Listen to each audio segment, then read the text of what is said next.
नमस्कार, मी सुरेखा. हिरकणी डायरीमध्ये तुमचं मनापासून स्वागत करते.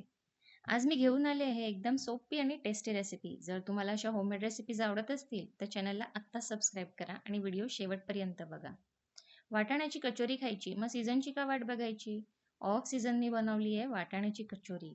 हो, फ्रोझन मटर जे आपण व्हिडिओमध्ये शिकलेलो कसे ठेवायचे, तेच फ्रोझन मटर हे आहेत.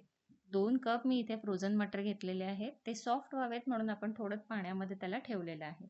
5-10 मिनिटानंतर ते सॉफ्ट होतात. 2 कप सॉफ्ट फ्रोझन मटर घेतलेले आहेत. त्यामध्ये 1.5 ते 2 इंच अद्रकचा तुकडा, 3-4 हिरव्या मिरच्या. हे मिक्सरला आपण जाडसर भरड करून घेतलेली आहे. बघा किती छान असे जाडसर त्याच्यामध्ये वाटाण्याचे तुकडे देखील दिसत आहेत. आता ह्याची आपण स्टफिंग करणार. कढईमध्ये 1 पळी तेल घेतलेलं आहे. त्यामध्ये 1 चमचा जिरं टाकलेलं आहे.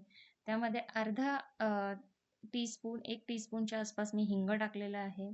त्यानंतर इथे मी गरम मसाला टाकलेला आहे. ही सोप टाकलेली आहे 1 चम्मच बडीशोप. त्यानंतरून गरम मसाला टाकलेला आहे. 1 चम्मच धना पावडर टाकलेला आहे. 1 चम्मच जिरं पावडर टाकलेलं आहे. त्यानंतरून आपण इथे टाकलेलं आहे आमचूर पावडर. हो, 1 चम्मच आमचूर पावडर टाकलेलं आहे. हे मिश्रण सगळं आपण छान मिक्स करतो आहे. त्याला थोडंसं तळू द्यायचं आहे.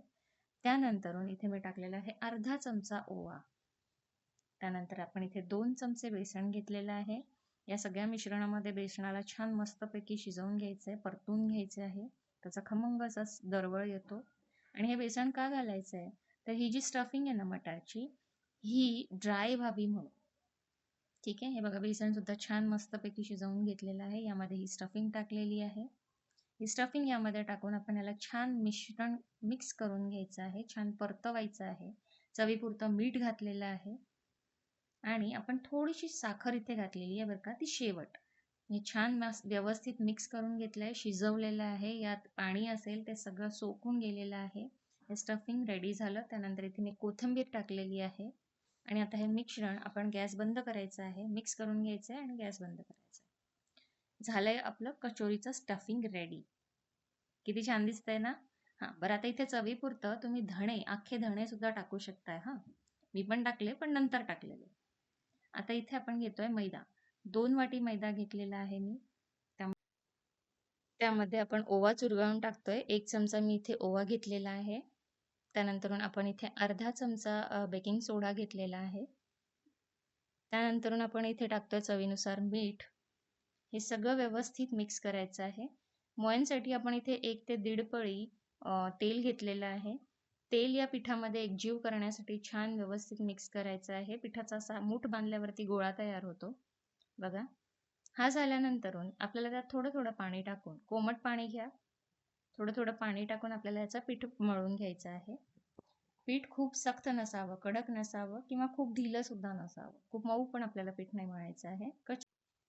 कचोरी क्रिस्पी व्हावी यासाठी मध्यम आपल्याला हे पीठ भिजवून घ्यायचं आहे. पीठ भिजवून आपण याला 5 ते 10 मिनिटं रेस्ट दिलेली. त्यानंतरून मी इथे कचोरी बनवायला घेतलेली आहे. बघा, अशा पद्धतीने आपल्याला पीठ मळायचं आहे. आता याचे छोटे-छोटे गोळे करणार. जे आपण स्टफिंग बनवून ठेवलं होतं, त्याचे सुद्धा मी एक छोटे-छोटे गोळे करून ठेवलेले. हे बघा, अशा पद्धतीने हातानेच हा गोळा करायचा आणि ही लाटायची नाहीये. ह्याची जी पुडी आहे, ती आपण हातानेच दाबून अशी मोदकाला करतो ना, तशी ती पारी आपण तयार करणार आहोत आणि त्यामध्ये हे स्टफिंग आपण ठेवणार. बघा, अशा पद्धतीने. खूप जाड नाही, खूप पातळ नाही. अशा पद्धतीने ही स्टफिंग आपण याच्यामध्ये भरणार आहोत. हे बघा, एवढं थिकनेस असायला हवं आहे.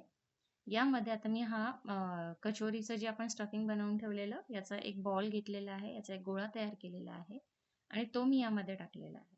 आणि मोदक जसं आपण बंद करतो ना, तशा पद्धतीने आपल्याला हे याचे जे काठ आहेत, ते सगळे दुमडून घ्यायचे आहेत. त्याची कचोरी आपल्याला पॅक करायची आहे. जसं मोदक करतो सेम तसंच, काहीही नवीन नाहीये. हे बघा, अशा पद्धतीने. आता हे जे एक्स्ट्रा पीठ आहे, हे तुम्ही काढू शकताय किंवा तिथेच याला दुमडून द्या, तरी चालतंय.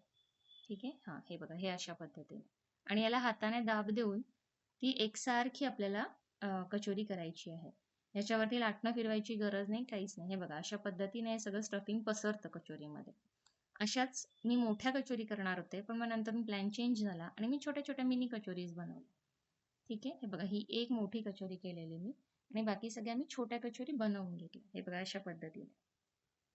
ठीक आहे. आता इथे यांना तळण्यासाठी आपल्याला कढई ठेवलेली आहे गरम करायला. तेल खूप गरम करायचं नाहीये. अगदी साधारण तेल असावं. त्यामध्ये थंडच ते म्हणायला हरकत नाही. थंड तेलामध्येच आपण हे इथे कचोरी टाकलेलं आहे. एका वेळेला जेवढ्या मावतील तेवढ्याच कचोरी टाकायच्या. या कामामध्ये पेशन्स खूप महत्त्वाचे आहे. अगदी भरभर गॅसवरती आपल्याला कचोऱ्या तळायच्या नाहीयेत. हे बघा कशा हळू याला बुडबुडे फुटतायत. बस एवढंच गरम तेल असावं. आता या अलट-पालट करून आपल्याला कचोऱ्या तळून घ्यायच्या. हे बघा जशी ती कचोरी तळत आलेली आहे, ती आपोआप तेलामध्ये वर वर येतीये. आता ही वर आल्यानंतर एक साधारण थोड्या वेळामध्ये आपण तिला पलटी करणार. अशी अलट-पलट करत आपल्याला कचोरी छान अशा गोल्डन ब्राउन होईपर्यंत तळून घ्यायची. बघा किती छान फुगलेली आहे ती. टम्म फुगते कचोरी. हे बघा आणि क्रिस्पी देखील होते. ह्या अशा टेस्टी कचोरी बनवायला तुम्ही पण नक्की ट्राय करा. घरीच सोप्या पद्धतीने ही कचोरी तयार होते. हे बघा अशा मस्त अलट-पलट करत मी या कचोरी तळून घेतलेल्या आहे. ही माझी पहिली बॅच होती. एका वेळेला 4 कचोरी, 5 कचोरी बसतील एवढ्याच आपण त्या कढईमध्ये टाकायच्या. अति जास्त टाकायच्या नाही कढईमध्ये, नाहीतर कचोरी फुगणार नाहीत. त्यांना स्पेस लागते आतमध्ये तेलामध्ये. हे बघा किती छान मस्त दिसतायत ना? चालेल. अशा पद्धतीने मी इतर सगळ्या कचोरी तळून घेतलेल्या आहे. साधारण 2 वाटी फ्रोझन मटरमध्ये माझ्या 20 ते 25 कचोरी झालेल्या आहेत. अशा पद्धतीने मी या सगळ्या कचोऱ्या तळून घेतलेल्या आहे. आता तुम्हाला याचा क्रिस्प दाखवते मी. बघा किती छान क्रिस्पी झालेले आहे. ही कचोरी तुम्ही साधी पण खाऊ शकताय किंवा दही कचोरी खाऊ शकताय, कचोरी चाट बनवू शकताय. ह्याच्यासाठी चिंचेची चटणी, पुदिन्याची चटणी ही मी घरीच बनवत असते. मी पुढे दाखवते तुम्हाला. हे बघा अशा पद्धतीने या कचोऱ्या पहिल्या बॅचच्या आहेत. यानंतर मी आणखीन बनवलेल्या आणि या बनवून आपण स्टोअर देखील करून ठेवू शकतोय हां. एका एअरटाईट बॉक्समध्ये मी त्या भरून ठेवते आणि जेव्हा हव्या त्यावेळेला आपण त्या काढून तळू शकतोय. हे बघा किती क्रिस्पी झालेली आहे. दाब दिल्यावरती ती अशी छान क्रिस्पी झालेली आहे. बघा किती मस्त खुसखुशीत वाटते ती कचोरी. खायला देखील खूप टेस्टी होती. सगळ्यांना खूप आवडलेल्या. तुम्ही देखील या कचोरी ट्राय करा. तुम्हाला हवे तसे तुम्ही याला खाऊ शकताय आणि हवे त्यावेळेला तुम्ही याला बनवू शकताय. कुठलेही पदार्थ खाण्यासाठी कुठल्याही सीझनची वाट बघण्याची गरज नाही आहे. आपण ऑफ सीझनही कचोरी खाऊ शकतोय. बघा असा मस्तपैकी कचोरी चाट बनवलेला आणि तो आम्ही सगळ्यांनी एन्जॉय केला. मग तुम्हीही बनवा. व्हिडिओ आवडला असेल तर लाईक, शेअर, सबस्क्राईब करायला विसरू नका. धन्यवाद.